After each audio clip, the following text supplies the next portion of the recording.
Everyone, welcome to my YouTube channel science by Amit. मैं आपका फिर से स्वागत करता हूं अपनी इस नई वीडियो में, जिसमें हम बात करने जा रहे हैं रेजिस्टेंस को अफेक्ट करने वाले कई सारे फैक्टर्स के बारे में। और इसके अलावा हम बात करेंगे बहुत ही मोस्ट इम्पोर्टेंट टॉपिक इसमें रजिस्टिविटी के बारे में कि रजिस्टिविटी क्या होती है। तो आज हम इस टॉपिक पर अपनी डिस्कशन आगे शुरू करें, इससे पहले मैं आपको बताना चाहूँगा कि मेरी इस टॉपिक पर 2 वीडियोज और हो चुकी हैं, यानी इस चैप्टर के लिए 2 पार्ट और आ चुके हैं, जिनमें हम बात कर चुके हैं इलेक्ट्रिसिटी के बारे में, चार्ज के बारे में, पोटेंशियल डिफरेंस, करंट की डायरेक्शन एंड इसके अलावा मोस्ट इम्पोर्टेंट ओम्स लॉ के बारे में भी बात कर चुके हैं। और इसके साथ साथ हम रेजिस्टेंस की डेफिनेशन भी इसमें पढ़ चुके हैं कि रेजिस्टेंस क्या होता है।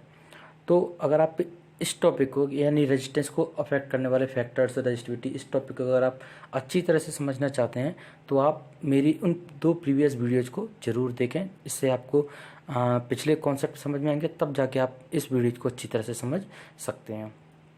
इसीलिए आपको सिर्फ उन वीडियोज़ को देखने के लिए काम करना है। इस वीडियो में दी गई आई बटन पर क्लिक करके आप मेरी दोनों वीडियोज़ को देख सकते हैं। और इसके अलावा आप मेरे चैनल को सब्सक्राइब करके मेरी जितनी भी लेटेस्ट वीडियोज़ आएंगी आप उनको भी उनका नोटिफिकेशन प्राप्त कर सकते हैं। तो चलिए आगे बढ़ते हैं आज हम अपने आज के टॉपिक पर। तो जैसा कि मैंने आपको बताया, तो आज हम आपको बताएंगे रेजिस्टेंस के प्रॉपर्टीज के बारे में कि रेजिस्टेंस को कौन कौन से फैक्टर्स अफेक्ट करते हैं या किस किस कॉम्बिनेशन उसको जोड़ा जा सकता है। तो सबसे पहला टॉपिक है हमारा आज का, factors affecting the resistance of a conductor, यानी किसी भी कंडक्टर के रेजिस्टेंस को कौन कौन से फैक्टर यानी कौन कौन से कारक प्रभावित करते हैं, यानी किन किन कारणों से किसी भी कंडक्टर की रेजिस्टिविटी या उसकी प्रतिरोधकता प्रभावित होती है। सबसे पहले आइए हम बात करते हैं लेंथ ऑफ कंडक्टर, यानी किसी भी चालक की लंबाई पर, यानी R is directly proportional to L।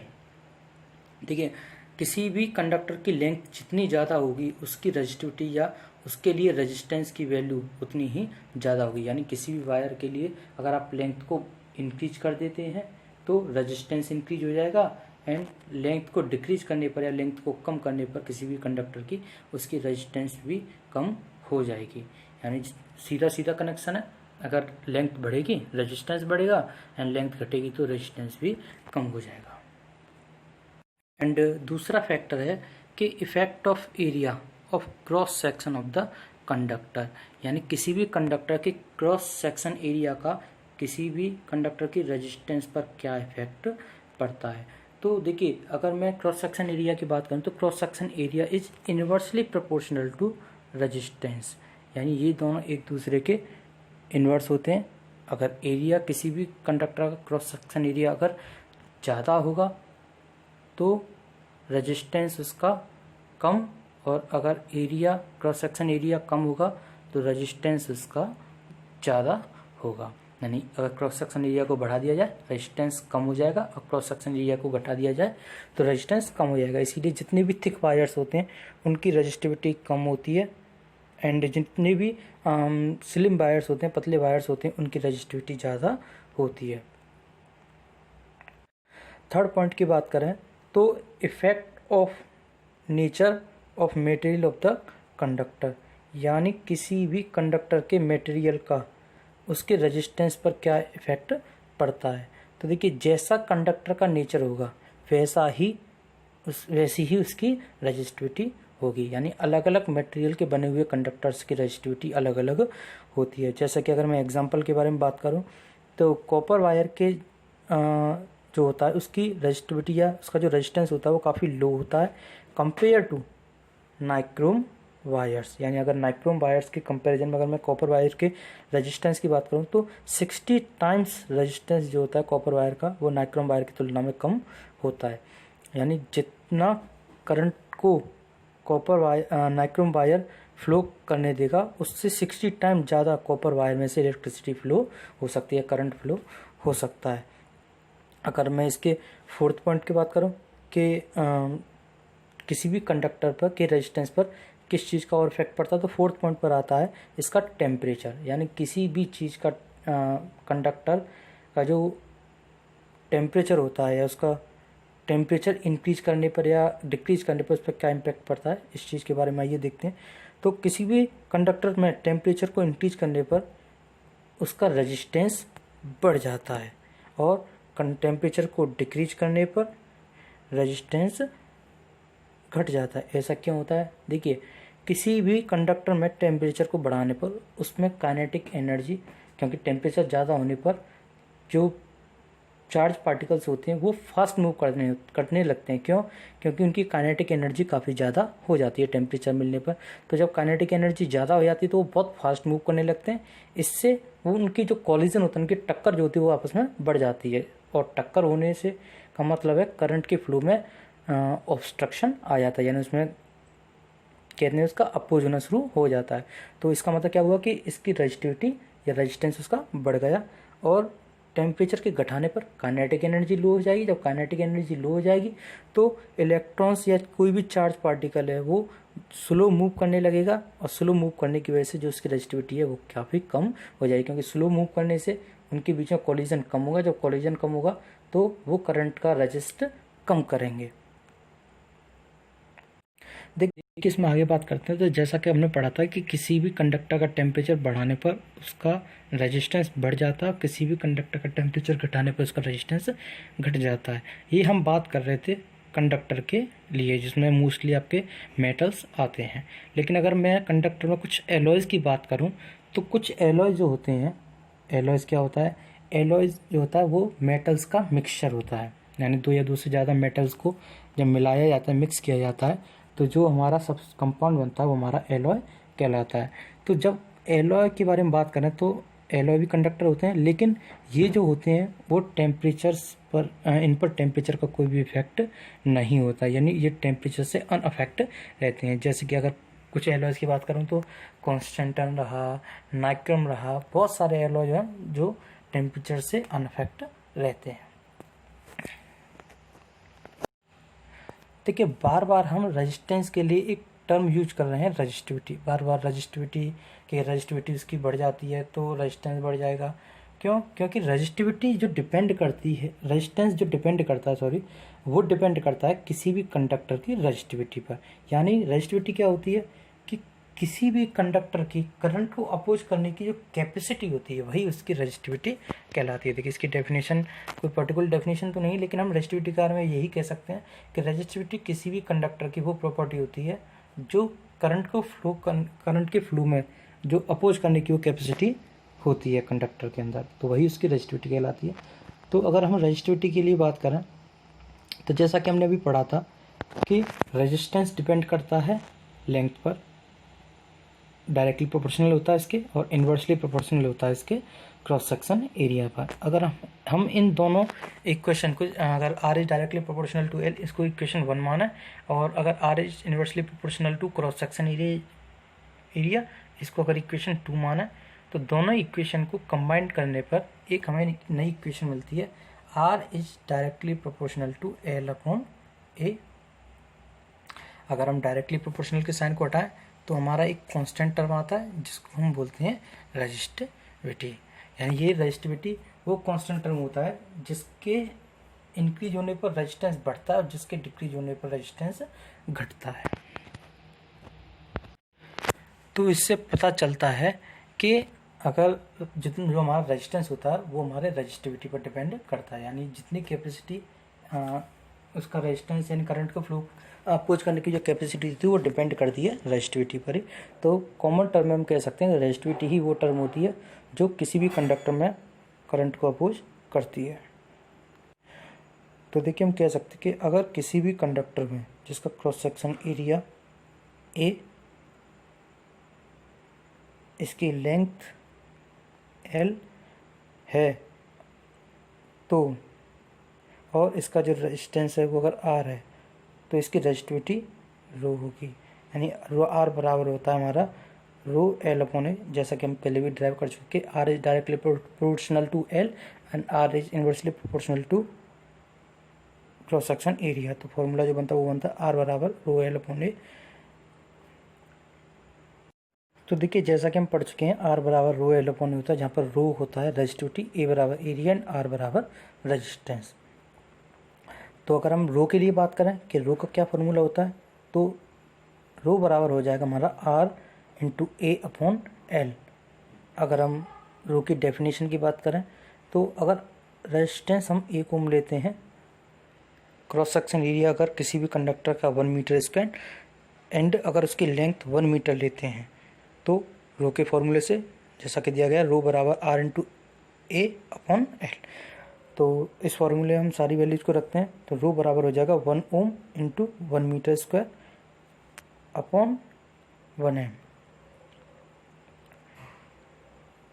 Multiply करने पर ये हो जाएगा 1 ohm metre square upon 1 M. Metres की पावर 1 से इस मीटर की पावर 1 कैंसिल हो जाएगी तो यहाँ पर बचेगा रो बराबर 1 ओम मीटर। या फिर अगर हम बात करें सिंपल कि रो की क्या ऐसा यूनिट होगी तो रो की ऐसा यूनिट हो जाएगी हमारी ओम मीटर, क्योंकि रो बराबर 1 ओम मीटर तो रो की ऐसा यूनिट हो गई हमारी ओम मीटर। तो जैसा कि हम पढ़ चुके हैं कि रजिस्टिविटी की जो ऐसा यूनिट होती है वो होती है ओम मीटर। अगर रजिस्टिविटी की डेफिनेशन के बारे में बात करें तो मैंने कहा था पर्टिकुलर ऐसी कोई स्पेशल डेफिनेशन, लेकिन फिर भी अगर हम बनाते हैं तो देखिए कि resistivity of a substance is numerically equal to the resistance of a rod of that substance which is 1 metre long and whose cross section area is 1 metre square.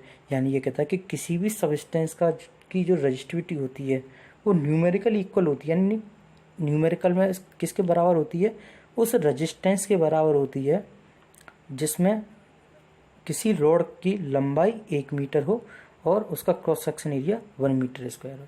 यानी आपने कोई भी कंडक्टर लिया, इसका cross section area 1 metre square और इसकी length कितनी है 1 मीटर, तो जो रजिस्टिविटी होगी उसकी न्यूमेरिकल वैल्यू हमारे किसके बराबर होगी, रेजिस्टेंस के बराबर होगी। क्योंकि जैसा कि आप जानते हैं कि रो बराबर होता है R into A upon L.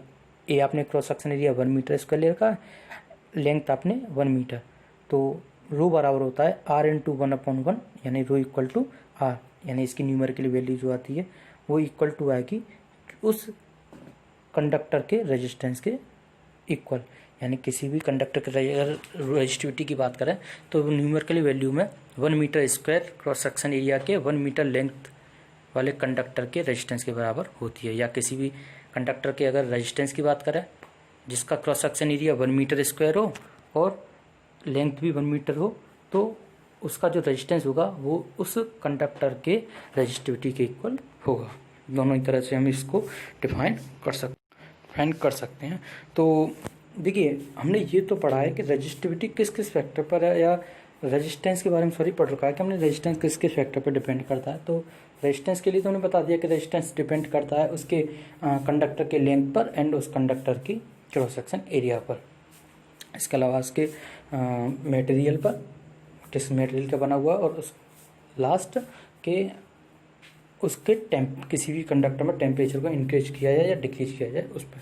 लेकिन अगर रेजिस्टिविटी के बारे में बात की तो रेजिस्टिविटी पर किन किन फैक्टर्स का अफेक्ट होता है या किन किन फैक्टर से वो प्रभावित होता है। तो देखिए रेजिस्टेंस पर किसी भी वायर की लेंथ और उसकी थिकनेस का कोई भी इम्पैक्ट नहीं होता। यानी अगर किसी भी वायर की लेंथ कितनी भी है, थिकनेस कितनी भी हो, उससे रेजिस्टिविटी पर कोई फर्क नहीं पड़ता। रेजिस्टिविटी एक कांस्टेंट वैल्यू है, ये हर कंडक्टर के लिए फिक्स रहती है। तो जो रेजिस्टेंस चेंज होता है वो किसी भी कंडक्टर के लेंथ या क्रॉस सेक्शन एरिया की वजह से चेंज होता है, लेकिन रेजिस्टिविटी एक कांस्टेंट वैल्यू है तो ये चेंज नहीं होती। हाँ लेकिन अगर रेजिस्टिविटी की बात करें तो ये टेम्परेचर पर और उस कंडक्टर के मटेरियल के नेचर पर डिपेंड करता है। यानी अगर रेजिस्टिविटी को अगर इंक्रीज करना है या डिक्रीज करना है तो वो डिपेंड करेगा कि उसका टेम्परेचर इंक्रीज किया जाए डिक्रीज किया जाए एंड वो किस टाइप के मटेरियल का कंडक्टर बना हुआ है। थर्ड पॉइंट की बात करें तो रेजिस्टिविटी और कंडक्टिविटी में अपोजिट रिलेशन होता है।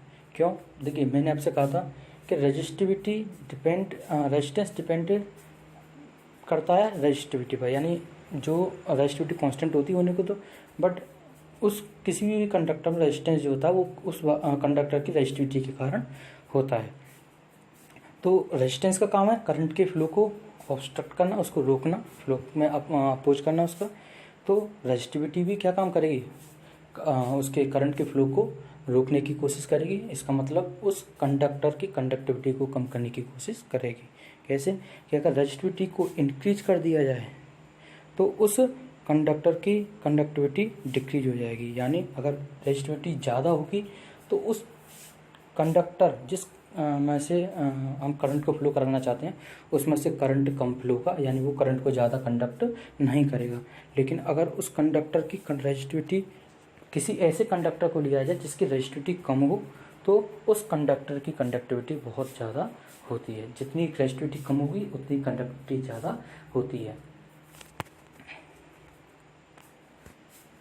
इस बात को हम इस टेबल के द्वारा समझते हैं। देखिए, कंडक्टर है सिल्वर और इसकी अगर रजिस्टिविटी की बात करें जिसकी ऐसा यूनिट है ओम मीटर, तो सिल्वर की रजिस्टिविटी है 1.59 इंटू 10⁻⁻8 ओम मीटर। कॉपर की बात करें तो 1.68 इंटू 10⁻⁻8। गोल्ड की बात करें तो 2.44 इंटू 10⁻⁻8 ओम मीटर। जैसे जैसे आप इस टेबल में आप नीचे आते जाएंगे वैसे वैसे इन कंडक्टर्स की जो रजिस्टिविटी है वो बढ़ती जाएगी। देखिए यहाँ पर 1.59 इंटू 10⁻⁻8, यहाँ पावर सेम चल रही है लेकिन न्यूमेरिकली वैल्यू यहाँ पर लगातार बढ़ती जा रही है। कॉपर के लिए, गोल्ड के लिए, aluminium, tungsten, iron, platinum, mercury, nichrome, ये सारे के सारे कंडक्टर्स हैं और नाइक्रोम जो है आपका वो एलो है। तो देखिए इन सब की न्यूमेरिकल वैल्यू लगातार बढ़ती आ रही है, यानी इनकी रजिस्टिविटी बढ़ती जा रही है। जब रजिस्टिविटी बढ़ती जा रही है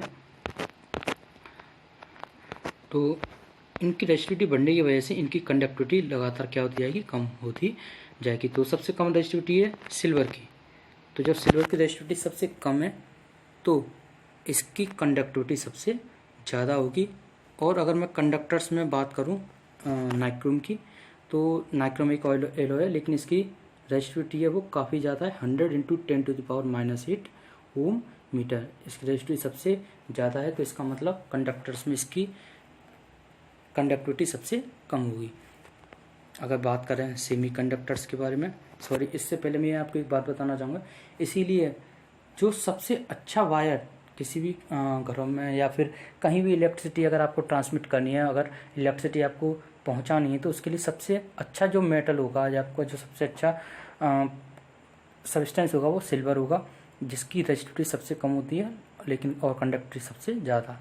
लेकिन आपने देखा होगा कि हम सिल्वर यानी जो चांदी होती है उसके वायर इस्तेमाल ना करके हम कॉपर के वायर इस्तेमाल करते हैं। तो इसके काफ़ी सारे आपके एक्सक्यूजेज हैं या फिर कह सकते हैं कारण, रीजन्स हैं जिनकी वजह से हम सिल्वर वायर का इस्तेमाल नहीं करते। तो सबसे पहला मेन रीज़न है वो है कि सिल्वर वायर बहुत ज़्यादा प्रीसियस होते हैं, कॉस्टली होते हैं। और अगर इनकी वायरिंग की जाए तो इसके लिए कोई भी सरकार या कहीं भी लोकल कह सकते हैं कि लोकल गवर्नमेंट, उस पर जो आपका फाइनेंशियली जो आपका लोड पड़ेगा वो काफ़ी ज़्यादा रहेगा। और ये की जो मेंटेनेंस होती है, जितना आपका प्रीसियस आपका कॉस्टली आपका मेटल होगा या फिर कोई भी पदार्थ होता है उसकी मेंटेनेंस भी उतनी ज़्यादा ही कॉस्टली होती है। तो बहुत सारे रीजन है जिनमें से एक ये मेन रीजन ये है, इसी की वजह से हम सिल्वर वायर का इस्तेमाल नहीं करते हैं। लेकिन सिल्वर वायर के अपेक्षा अगर कॉपर वायर की बात करें तो ये काफ़ी रीज़नेबल प्राइस पर ये मिल जाता है मार्केट में।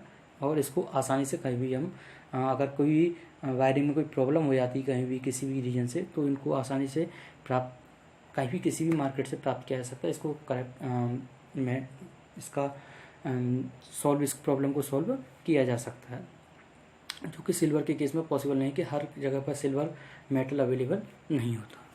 तो जैसे जैसे आप देखिए इस टेबल में आप देखते हैं रजिस्टिविटी बढ़ते जाने पर इनकी कंडक्टिविटी सबसे कम होती जाती है। ये तो बात कर रहे थे हम किसके लिए, कंडक्टर्स के बारे में। अब बात करते हैं हम सेमीकंडक्टर के लिए। तो सेमीकंडक्टर के बारे में बात करने से पहले हम जान लेते हैं कि सेमीकंडक्टर्स क्या होते हैं। तो सेमीकंडक्टर्स जो होते हैं वो कंडक्टर्स और इंसुलेटर दोनों के बीच के सबस्टेंस कह सकते हैं, यानी जिनमें कुछ प्रॉपर्टीज कंडक्टर्स की पाई जाती हैं और कुछ प्रॉपर्टीज इंसुलेटर्स की पाई जाती हैं। यानी ये कंडक्टिविटी शो तो करते हैं लेकिन इनके लिए इनको पर्टिकुलर टेम्परेचर को इंक्रीज करना पड़ता है, प्रेशर को डिक्रीज करना पड़ता है, काफ़ी सारी फिजिकल कंडीशंस होती हैं। यानी ये आसानी से मतलब बहुत ज़्यादा आसानी से इलेक्ट्रिक करंट को फ्लो नहीं करते हैं या किसी भी करंट इलेक्ट्रिसिटी को फ्लो नहीं करते हैं। तो अगर मैं बात करूँ सेमीकंडक्टर्स में, कार्बन है, जर्मेनियम है, सिलिकॉन है। मोस्टली जब आपकी चिप्स वगैरह, जो आपकी मेमोरी कार्ड्स वगैरह आए होते हैं, जो फ़ोन वगैरह में पहले चलते थे, अब तो मोबाइल फ़ोन्स में भी काफ़ी सारी पहले से ही रूम आने लग गई कि हमें मेमोरी कार्ड से या सिलिकॉन के कार्ड्स का इस्तेमाल नहीं करना पड़ता। तो पहले जो आपके जो चिप वगैरह है, मेमोरी कार्ड यूज होती थी, वो सेमीकंडक्टर्स की होती थी, जिसमें आपका सिलिकॉन इस्तेमाल होता था। तो देखिए इनकी अब कंडक्टर के कंपैरिजन में सेमीकंडक्टर की रेजिस्टिविटी देखिए काफ़ी ज़्यादा है। यहाँ पर 10⁻⁻8 में, यहाँ पर 10⁻⁻5 में। देखिए 10⁻⁻5 और 10⁻⁻8। तो जैसा कि आप जानते हैं कि माइनस की पावर जितनी कम हो उतनी ही उसकी वैल्यू ज़्यादा होती है। तो सेमीकंडक्टर्स की वैल्यू लगातार बढ़ती जा रही है रेजिस्टिविटी के, तो इसीलिए इनकी कंडक्टिविटी थोड़ी सी कंडक्टर के कंपैरिजन में कम होगी। देखिए सेमीकंडक्टर्स हो गया। अब बात करते हैं इंसुलेटर के बारे में। इंसुलेटर जो करंट को फ्लो नहीं होने देते हैं, जिनमें से होकर करंट फ्लो नहीं हो सकता। तो इंसुलेटर में बात करें तो glass, hard rubber, would, plastic, बहुत सारे हमारे इंसुलेटर्स हैं जिनसे होकर इलेक्ट्रिसिटी फ्लो नहीं हो सकती। तो इनकी रेजिस्टिविटी की बात करें तो इनकी रेजिस्टिविटी 10⁻+9 से लेकर 10⁻+12। देखिए कितनी ज़्यादा रेजिस्टिविटी है। तो इतनी ज़्यादा जब रेजिस्टिविटी होती है तो ये करंट को फ्लो नहीं होने देते। यानी अगर आप इनमें से करंट फ्लो करवाना भी चाहें तो इसके लिए आपको बहुत ज़्यादा अमाउंट में आपको इलेक्ट्रिसिटी वोल्टेज प्रोवाइड कराने पड़ेंगे एंड इलेक्ट्रिक करंट प्रोवाइड करना पड़ेगा, तब जाके इनमें से थोड़ी बहुत इलेक्ट्रिसिटी फ्लो हो सकती है। देखिए इसी टॉपिक से रिलेटेड एक क्वेश्चन आता है कि the heating elements of electric appliances are made of an alloy rather than pure metal.